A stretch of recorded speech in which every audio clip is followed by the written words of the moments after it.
ថ្ងៃនេះអ្នកនឹងធ្វើដំណើរទៅកាន់កន្លែងដ៏ស្ងប់ស្ងាត់មួយជាដំណើរដើម្បីបន្ធូរចោលនូវសម្លេងរំខានសម្ពាធនិងភាពអវិជ្ជមានទាំងឡាយពីបណ្ដាញសង្គមដែលកំពុងផ្សព្វផ្សាយព័ត៌មាននិងរឿងរ៉ាវជាច្រើនឲ្យមកអ្នកនេះជាពេលវេលារបស់អ្នកដើម្បីផ្អាកដកដង្ហើមហើយត្រឡប់មកផ្ដោតលើខ្លួនឯងវិញសូមស្វាគមន៍ប្រិយមិត្តជាទីស្រឡាញ់គ្រប់គ្នាមកកាន់ Channel ខ្មែរ Healing ពួកយើងបង្កើត Channel នេះឡើងដើម្បីប្រជាជនខ្មែរជុំវិញពិភពលោកកាត់បន្ថយភាពតានតឹងរកសេចក្តីស្ងប់ក្នុងចិត្តនិងផ្សារភ្ជាប់ខ្លួនឯងឡើងវិញតាមរយៈសម្លេងព្យាបាលដូចជាពាក្យពេចន៍លើកទឹកចិត្តសមាធិនាំផ្លូវពាក្យអធិដ្ឋាននិងសម្លេងបំពេជំនួយការគេងតោះឥឡូវនេះសូមរកទីតាំងមួយដែលស្រួលខ្លួនមិនថាជាការអង្គុយឬតម្រេតខ្លួនគេងដើម្បីស្មឹងស្មាតស្ដាប់សមាធិនាំផ្លូវបញ្ចេញចោលនៅថាមពលមិនល្អនិងស្រូបយកថាមពលល្អៗដាក់ខ្លួនឯងវិញដាក់ដៃថ្នមៗនៅលើដងខ្លួនបិទភ្នែកយឺតៗហើយចាប់ផ្ដើមស្ដាប់សំឡេងបំពេដួងចិត្តមួយនេះដកដង្ហើមចូលយឺតៗទប់ដង្ហើមបន្តិចរួចហើយដកដង្ហើមចេញយឺតៗម្ដងទៀតស្រូបយកដង្ហើមចូលឲ្យជ្រៅបំពេញសួតរបស់អ្នកដោយខ្យល់បរិសុទ្ធទប់ដង្ហើមមួយសន្ទុះរួចហើយដកដង្ហើមចេញយឺតៗជាមួយនឹងការបន្ធូរអារម្មណ៍តានតឹងនិងភាពតប់ប្រមល់នានាចេញពីក្នុងខ្លួនអ្នកផងដែរមានអារម្មណ៍ថាខ្លួនរបស់អ្នកចាប់ផ្ដើមធូរស្បើយបន្តិចហើយឬនៅមានអារម្មណ៍ថាចិត្តរបស់អ្នកក៏ស្ងប់ស្ងាត់បន្តិចហើយដែរមែនទេរាល់ដង្ហើមចេញចូលស្រមៃថាអ្នកកំពុងសម្អាតផ្ទៃលំហក្នុងខ្លួនរបស់អ្នកស្រមៃថាអ្នកកំពុងស្រូបយកភាពស្ងប់ស្ងាត់ចូល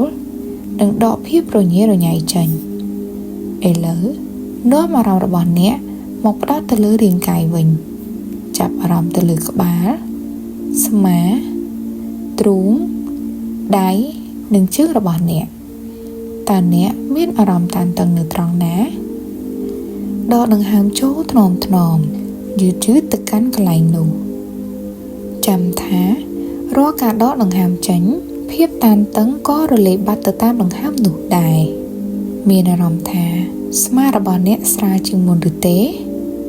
មានអារម្មណ៍ថាទ្រូងរបស់អ្នកក៏កាន់តែធូរជាងមុនដែរឬទេមានអារម្មណ៍ថាសាច់ដុំដៃជើងរបស់អ្នកក៏បានស្បើយដែរហើយមែនទេប្រកបណាស់ឥឡូវនេះរាងកាយទាំងមូលរបស់អ្នកមានអារម្មណ៍ថាស្រាកស្រានមានសុវត្ថិភាពនិងមានសេរីភាពជាងមុនហើយឥឡូវសាកស្រមៃថាចិត្តរបស់អ្នកជាបន្ទប់មួយដែលទទេស្អាតនៅក្នុងបន្ទប់នេះ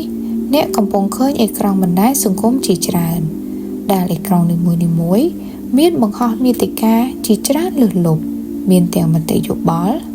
វីដេអូរូបភាពនិងការអស់មើលចុះឡើងមិនចេះចប់មិនចេះហើយអេក្រង់ខ្លះបង្ហាញភាពអវិជ្ជមានជាច្រើនដូចជាអំពើហិង្សាកាចសាហាវការឈ្លោះប្រកែកគ្នា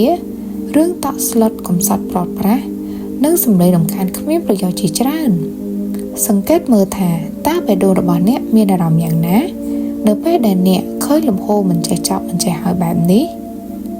មានអារម្មណ៍ថាតប់ប្រមល់ឬទេធុញថប់ឬទេឬមួម៉ៅឬទេឥឡូវគ្រាន់តែសង្កេតនិងចំណាំអារម្មណ៍មួយនេះសិនស្រមៃថាអ្នកមានតេឡេបញ្ជាមួយនៅក្នុងដៃចុចមួយប៉ក់អ្នកអាចបញ្ជាបិទអេក្រង់ណាមួយដែលអ្នកមិនចង់ឃើញចុចភ្លាមអេក្រង់មួយក៏បិទចុចមួយទៀតអេក្រង់មួយទៀតក៏បិទដែរបន្តិចម្ដងសំឡេងរំខានក៏ចាប់ផ្ដើមរសាត់បាត់ទៅបន្ទប់របស់អ្នកមានសភាពស្ងប់ស្ងាត់ជាងមុនស្រឡះជាងមុននិងមានសណ្ដាប់ធ្នាប់ជាងមុនឥឡូវស្រមៃថាពេលនេះក៏ចាប់ផ្ដើមមានពន្លឺព្រះអាទិត្យពណ៌មាសដ៏ស្រស់ស្អាតកំពុងចែងចាំងចូលក្នុងលំហរបស់អ្នកយ៉ាងសន្សឹមពន្លឺនេះជាពន្លឺនៃភាពស្រស់ស្អាតពន្លឺនៃសន្តិភាពពន្លឺនៃការលាងភាពអាប់អួរពន្លឺនេះហើយគឺជាខ្លួនពិតរបស់អ្នកដែលគ្មានការរំខាន នៅពេលដែលពន្លឺពណ៌មាសចែងចាំងពេញបន្ទប់អេក្រង់ទាំងអស់ក៏រលត់បាត់ទៅដែរថាមពលអវិជ្ជមានក៏រលាយអស់ទៅបាត់ដែរអ្វីដែលនៅសល់គឺមានតែអ្នកដង្ហើមសន្តិភាពនិងថាមពលរបស់អ្នកឥឡូវនេះសូមនិយាយពីអធិដ្ឋានចិត្តទាំងនេះដោយស្ងៀមស្ងាត់ទៅកាន់ខ្លួនអ្នកថាខ្ញុំជ្រើសរើសរឿងល្អៗដាក់ក្នុងជីវិតខ្ញុំបោះបង់ចោលនៅរឿងដែលគ្មានប្រយោជន៍សម្រាប់ខ្ញុំការពាររាងកាយចិត្តនិងគំនិតរបស់ខ្ញុំពីសម្លេងរំខានទាំងឡាយពេលនេះហើយដែលអ្នកចាប់ផ្ដើមទទួលបានអារម្មណ៍ថាចិត្តរបស់អ្នកត្រូវបានសម្អាតចេញពីទុក្ខកង្វល់នានាឥឡូវនេះនាំយកអារម្មណ៍ដឹងខ្លួនមួយនេះមកកាន់បេះដូងដ៏ស្មោះសររបស់អ្នកដាក់ដៃរបស់អ្នកថ្នមៗនៅលើទ្រូងមានអារម្មណ៍ថាចង្វាក់បេះដូងរបស់អ្នកកំពុងលូតមែនទេនេះហើយគឺជាចំណុចកណ្ដាលរបស់អ្នកនេះហើយគឺជាការពិតរបស់អ្នកមិនមែនជាតួអង្គនៅក្នុងគ្រប់ព្រឹត្តិការណ៍ដែលអ្នកឃើញនៅក្នុងមាតិកាទាំងអស់នោះទេអ្នកមិនអាចបំពោខ្លួនឯងដោយសាររឿងអវិជ្ជមានរបស់អ្នកដទៃរហូតនោះទេអ្នកមិនអាចចំណាយថាមពលស្រូបយកមាតិកានៅក្នុងបណ្ដាញសង្គមទាំងអស់នោះបានទេពេលវេលារបស់អ្នកមានតម្លៃអ្នកស័ក្តិសមទទួលបាននូវខ្លឹមសារព័ត៌មានដែលមានប្រយោជន៍បង្កើនសន្តិភាពផ្លូវចិត្តនិងធ្វើឲ្យជីវិតរបស់អ្នកស្រស់បំព្រងឥឡូវនេះដកដង្ហើមចូលឲ្យជ្រៅហើយដកដង្ហើមចេញយឺតរួចហើយសូមរំកើម្រាមដៃនិងម្រាមជើងរបស់អ្នកថ្នមពីកន្លែងដែលអ្នកកំពុងសម្រាកបើកភ្នែកយឺតទទួលយកភាពស្ងប់ស្ងាត់ដ៏មានក្តីសុខមួយនេះចូលខ្លួនហើយចងចាំថាអ្នកមានអំណាចនៅក្នុងការបញ្ជាបិទសម្លេងរំខាននានាដែលអ្នកមិនត្រូវការអ្នកអាចជ្រើសរើសសន្តិភាពសេរីភាពនិងសេចក្តីសុខគ្រប់ពេលវេលាដែលអ្នកត្រូវការសូមអរគុណដល់ខ្លួនឯងដែលបានអនុញ្ញាតឲ្យខ្លួនឯងព្យាបាលចិត្តតាមរយៈសម្លេងសមាធិនាំផ្លូវមួយនេះខ្មែរ Channel Healing Channel ខ្មែរ Healing សូមអរគុណប្រិយមិត្តទាំងអស់គ្នាសម្រាប់ការស្ដាប់សម្លេងមួយនេះដល់ចប់បើសិនជាបងប្អូនចូលចិត្តវីដេអូបែបនេះ